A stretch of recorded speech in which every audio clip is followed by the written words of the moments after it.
2025-26 വർഷത്തിൽ academic calendar പുറത്തു വന്നിട്ടുണ്ടല്ലേ.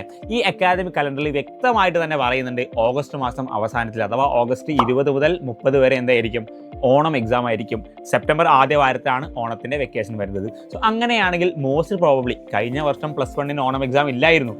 ചില സ്കൂളുകളൊക്കെ ക്ലാസ് ടെസ്റ്റ് നടത്തിയിട്ടുണ്ടായിരുന്നു, എന്നിരുന്നാൽ പോലും പല സ്കൂളുകളും നടന്നിട്ടുണ്ടായിരുന്നില്ല. പക്ഷേ ഈ വർഷം മോസ്റ്റ് പ്രോബബ്ലി അറ്റ്ലീസ്റ്റ് ഒരു ക്ലാസ് ടെസ്റ്റ് ആയിട്ടെങ്കിലും നിങ്ങളുടെ എല്ലാ സ്കൂളുകളിലും ഏകീയമായിട്ട് അഥവാ യൂണിഫോമലി ആയിട്ട് എന്ത് ചെയ്യും, എല്ലാ സ്കൂളുകളിലും മോസ്റ്റ് പ്രോബബ്ലി ഓണം എക്സാം നടക്കുന്നതായിരിക്കും. ആ ടൈം ടേബിൾ അനുസരിച്ച് തന്നെ എന്ത് ചെയ്യും നടക്കും. ഒരു പക്ഷേ സ്കൂളിൽ നിന്നായിരിക്കും ഇതിൻ്റെ ക്വസ്റ്റ്യൻ പേപ്പർ തയ്യാറാക്കുക. ചിലപ്പോൾ എന്ത് ചെയ്യും ഓരോ ഡിസ്ട്രിക്ട് വൈസ് ആയിട്ട് എന്ത് ചെയ്യും, അല്ലെങ്കിൽ HSS ലൈവിൻ്റെയോ അല്ലെങ്കിൽ വേറെ ഏതെങ്കിലും ഡിസ്ട്രിക്ട് ലെവൽ ആയിട്ടുള്ള പഞ്ചായത്തിലൊക്കെ കീഴിൽ വരുന്ന ക്വസ്റ്റ്യൻ പേപ്പർ അനുസരിച്ച് എന്ത് ചെയ്യും ഓരോ ഡിസ്ട്രിക്റ്റിലൊക്കെ എന്ത് ചെയ്യും ടീച്ചേഴ്സ് എക്സാംസ് നടത്തുന്നതായിരിക്കും. അല്ലെങ്കിൽ ഏകീയമായിട്ട് സെൻട്രൽ വൈസ് ആയിട്ട് മൊത്തം കേരളത്തിലെ എല്ലാ ഇടത്തും ഒരേപോലെ എക്സാംസ് ഒരേപോലെ ക്വസ്റ്റ്യൻ പേപ്പറും ആൻസറും വാല്യൂഷൻ ഒക്കെ ചെയ്യുന്ന രീതിയിൽ എന്ത് ചെയ്യും ചിലപ്പം ഓണം എക്സാം നടക്കും. പക്ഷേ എങ്ങനെയാണെങ്കിലും ഓണം എക്സാം എന്തായാലും നടക്കും. അങ്ങനെയാണെങ്കിൽ നടക്കുകയാണെങ്കിൽ ഏതൊക്കെയായിരിക്കും +1 അക്കൗണ്ടൻസിയിൽ നമുക്ക് വരുന്ന ക്വസ്റ്റ്യൻസ് നോക്കാം. നമ്മുടെ ക്ലാസ്സുകൾ ആരംഭിച്ച് ഇതുവരെയായിട്ടും ഒരു എക്സാം നടന്നിട്ടില്ല. അതുകൊണ്ട് തന്നെ ഒന്നാമത്തെ ചാപ്റ്റർ മുതലായിരിക്കും നമുക്ക് എക്സാമിന് ഉണ്ടാവുക. ഫസ്റ്റ് ചാപ്റ്റർ ഇൻട്രൊഡക്ഷൻ ടു അക്കൗണ്ടിങ്, അത് നിർബന്ധമായിട്ടും നിങ്ങൾക്ക് ഓണം എക്സാമിന് ഉണ്ടാകും. രണ്ടാമത്തെ ചാപ്റ്റർ തിയറി ബേസ് ഓഫ് അക്കൗണ്ടിങ്, അതും എന്ത് ചെയ്യും ഈ ഒരു ഓണം എക്സാം ആകുമ്പോഴേക്കും കംപ്ലീറ്റ് ആകും. മൂന്നാമത്തെ ചാപ്റ്റർ അഥവാ recording of transaction 1 and transaction 2,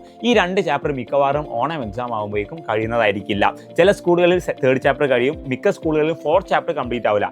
ചില സ്കൂളുകളിൽ 3rd ചാപ്റ്റർ തന്നെ ചിലപ്പോൾ കംപ്ലീറ്റ് ആയിക്കൊള്ളുന്നില്ല. അതുകൊണ്ട് തന്നെ 3rd ചാപ്റ്റർ വരെയായിരിക്കും നിങ്ങളുടെ ഓണം എക്സാമിന് വരാൻ സാധ്യതയുള്ള പോർഷൻസുകൾ. ചിലപ്പം 3rd ചാപ്റ്റർ +4 ചാപ്റ്ററിന് ക്യാഷ് ബുക്ക് വരെ എന്ത് ചെയ്യും ജനറലി എക്സാമിന് വരാറുണ്ട്. ഇനി ഇൻ കേസ് നിങ്ങളുടെ സ്കൂളുകൾ ആകെ 2 ചാപ്റ്റർ മാത്രമേ കംപ്ലീറ്റ് ചെയ്തിട്ടുള്ളൂ, അങ്ങനെയാണെങ്കിൽ നിങ്ങൾക്ക് ഓണം എക്സാമിന് 2 ചാപ്റ്റർ മാത്രമേ വരുള്ളൂ. എത്രയാണോ കംപ്ലീറ്റ് ആയിട്ടുള്ളത് അതുവരെയായിരിക്കും മോസ്റ്റ് പ്രോബബ്ലി നിങ്ങൾക്ക് ഓണം എക്സാമിന് എന്ത് ചെയ്യാം ചോദിക്കുക. പക്ഷേ അതിനേക്കാൾ കൂടുതൽ ജനറലി നിങ്ങൾ ഏതുവരെ പഠിച്ചിരിക്കണം, ഒരു പക്ഷേ ട്യൂഷന് പോകുന്നുണ്ടാകും, ഓൺലൈൻ ക്ലാസ്സസ് കാണുന്നുണ്ടാകാം. സോ നിങ്ങൾ എങ്ങനെയാണോ പഠിക്കുന്നത് ആ രീതിയിൽ എന്ത് ചെയ്യുക, മോസ്റ്റ് പ്രോബബ്ലി 3rd ചാപ്റ്റർ വരെ പഠിച്ചു വെക്കുക. 3rd ചാപ്റ്ററിൽ ജേർണൽ എൻട്രി അതുപോലെ തന്നെ ലെഡ്ജർ പ്രിപ്പറേഷൻസ് കാര്യങ്ങളൊക്കെ എന്ത് ചെയ്യുക നല്ല രീതിയിൽ പഠിച്ചു വെക്കാം. 4th ചാപ്റ്റർ അഥവാ റെക്കോർഡിംഗ് ഓഫ് 2 എന്നുള്ള ചാപ്റ്റർ ഉണ്ടല്ലോ, ആ ചാപ്റ്ററുമായി റിലേറ്റ് ചെയ്ത് അപ് ടു ക്യാഷ് ബുക്ക് വരെ നിങ്ങൾ എന്ത് ചെയ്യുക പഠിക്കാൻ വേണ്ടിയിട്ട് ട്രൈ ചെയ്യുക. അപ്പം ഈ വരുന്ന ഓണം എക്സാം നല്ല അടിപൊളിയായിട്ട് പഠിക്കാം. നന്നായി പഠിക്കാൻ വേണ്ടിയിട്ടും ഇതുപോലെ ലൈവും വീഡിയോസും നമ്മൾ എന്ത് ചെയ്യും ചാനലിൽ കൊടുക്കുന്നതായിരിക്കും. കൂടുതൽ പഠിക്കാൻ നമ്മുടെ ചാനൽ സബ്സ്ക്രൈബ് ചെയ്യുക, അതുപോലെ തന്നെ മാക്സിമം ഫ്രണ്ട്സിന് ഷെയർ ചെയ്യുക.